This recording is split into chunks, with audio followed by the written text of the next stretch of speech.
To get started with AI campaigns, click Tools in the top navbar and then under Automate, select AI Campaigns. Click Create Campaign. Name your campaign. In this demo, we'll name it Cat Sweaters to promote our limited-run, eco-friendly cat sweaters.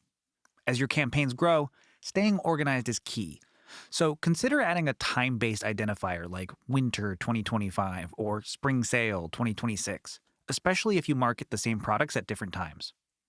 Select a contact list where new leads will be saved. We'll use EcoCity Thread subscribers. Click Next Step. Describe your product or service. This field allows for up to 500 characters, so the more details you provide, the better the AI-generated content will be. Here's an example. Enter your industry. We'll use eco-friendly clothing. Describe your target audience in one line. Be specific for better AI customization. Enter your company name. Optionally, select a communication tone from the dropdown. We'll choose friendly.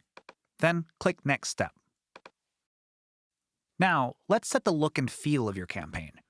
You'll select a color palette and upload a logo. If you already have brand colors, click Custom and enter your hex codes for background, buttons, and text. If you don't know your hex codes but want to match your website's colors, use imagecolorpicker.com.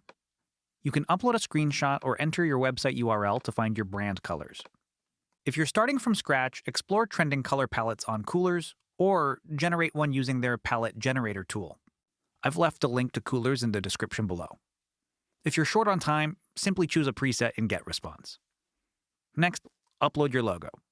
Use a transparent background logo for the best results.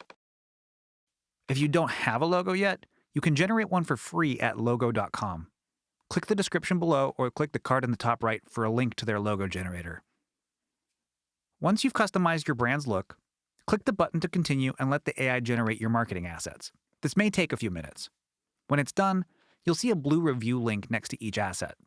Click each link to preview what the AI created.